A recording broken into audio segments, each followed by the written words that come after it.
Hello everyone, welcome to Blaugrana everything and welcome back to the channel. And today I have a video for you just taking a quick look at some of the fallout from Barcelona's loss to Juventus on Tuesday night. Of course, as we all know, the match ended 3-0 in favor of Juventus, and after the match there have been some things said by certain people, players at Barcelona, players at Juventus. We're going to be taking a look at all of that, and in addition to that we're going to look at what it means going forward in the competition for Barcelona. Who exactly can Barcelona face? So yeah, let's get into it, guys. And so we will start by looking at some of the words that were said by Cristiano Ronaldo in the wake of his performance at the Camp Nou. As we all know, he scored 2 of the goals for Juventus on the night, give them the 3-0 win. He starts out here, he's talking about Messi, and he says, "I've always had a very cordial relationship with Messi. We shared 12, 13 or 14 years of award ceremonies with him, and I never saw him as a rival. He always tries to do what is best for his team and me too. I always got along very well with him. But we know that in football, for the press, for the show, a rivalry is sought. But I've always gotten along well with him. I see him as always." And we actually kind of saw that, I think, on the pitch. There were a few moments where we saw Messi and Ronaldo, just chatting with one another. That little brief embrace that we saw, little side man hug thing that we all know what that means. What I'm saying? You don't side hug your rival, what I'm saying? Ronaldo here saying him and Messi basically are homies. And as far as Barcelona is concerned, I think on his Twitter he was out there talking about always great to return to Spain, to Catalonia, always hard to play in Camp Nou against one of the best teams I have ever faced. And yeah, he was being pretty nice. And on top of all that, he did say, when asked about Barcelona and their struggles, he was saying Barcelona are going through a difficult time, but they are still Barcelona. The truth is that we are very happy. We knew it was an almost impossible mission and a complicated mission, and we played well. And so yeah, so like Ronaldo was pretty nice to Barcelona here. And so that's our first story looking at the fallout. But now we're going to go a little bit closer to home as far as the fallout is concerned. And we're going to take a look at some of the words from Barcelona's, coaching staff and players as well. And we're going to start out with what Ronald Koeman said in his post-match press conference. So Ronald Koeman had the following to say about Barcelona's performance. That's in the post-match interview. He said, "Yes, I was surprised at how we started the game. It seemed that Juve wanted to win the game, and it seemed that we went out not to lose. Of course, the difference in the first half hour was enormous. Then it was very difficult after that. The rest of the game, we did well, but we must do well for longer periods. It seemed that we went out there with fear."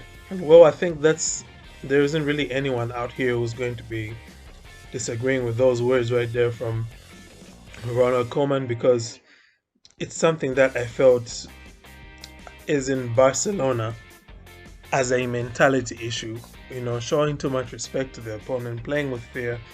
When they get up in your faces, just getting punked out and just backing out like okay. Yeah, you want to win? Go ahead, win. All right, we don't mind losing 8-2.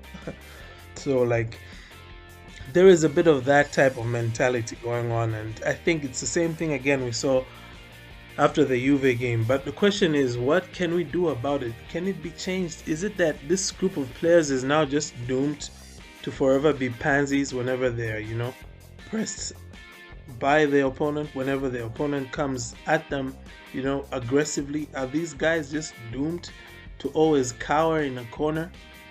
Come on, guys.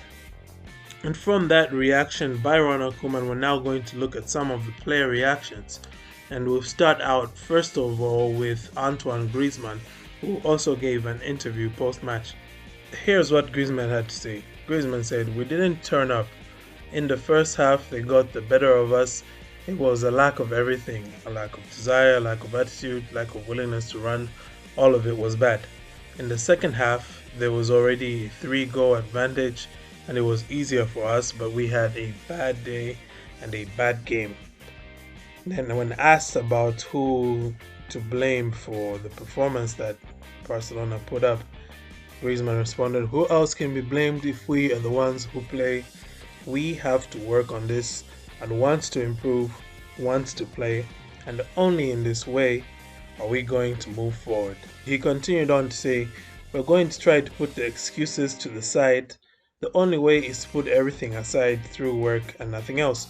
We have given a very bad account of ourselves for the fans."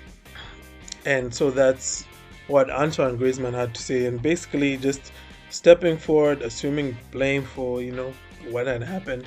And this is of course something that we want to see and want to hear, but it's not the first time we've seen or heard the players come out and say this against Bayern Munich. There was so many people being all introspective, but here we are, 4 months later, and we're still playing like crap, right? So we need to see more of actions than words, is what I would say to that. Next up, we have some word from Pedri. So this is now coming from Sport, and Pedri is quoted as saying, "It's time not to make excuses of any kind and work. We don't have to make excuses. We have to do our best on the field." On the defeat to against Juventus, Pedri said, "The other day it was a hard blow. Now we don't have to make any excuses but work to correct our errors." On himself as well as other young players, Pedri said, "Young players are looking forward to improving, and we proved that on the field. We've got to get better. We've had flaws and we know it. We have to work to reverse the situation." Overall, I think this is something that's encouraging to see. As a Barcelona fan, I think you're encouraged and you are happy to see this coming from the players, especially one who's still so young, because it shows already that he has a leadership mentality and he could be a big personality in this Barcelona dressing room in the years that are to come. Next up, according to Santi Ovai, who is a columnist for Cadenacer, Ronald Koeman's system is generating concern and doubts within the club. All of Barca and grassroots football use the 4-3 system except for the first team. In addition to this, Adria Albets reported that part of the club's dressing room is beginning to have doubts about the system and believe Koeman should tactically be more flexible. Albets reports also stated that although the players take responsibility for the recent results, they believe a change in the tactical system could benefit them. So this is more or less something that I think has been echoed by everyone who supports Barcelona and watches this 4-2-3-1 system of Ronald Koeman, and that is, it's just basically not working, because he claims that the 4-2-3-1 is the way to get the best out of everyone available, but I think we all know that that's not really the case. A lot of the players are struggling because of this formation, and I actually think that it's contributed to the defensive woes that we have been having with the errors whenever Barcelona is put under pressure. I'll make a separate video actually analyzing the switch from 4-3-3 to 4-2-3-1 and how it has made Barcelona even shakier defensively. And the final bit of the fallout from that loss to Juventus is of course the consequences of it, which is who Barcelona is most likely to face in the round of 16. We do know that in the round of 16 you cannot be, one, drawn against teams that are from the same country as you. Two, you cannot draw teams that were in the same group that you were in.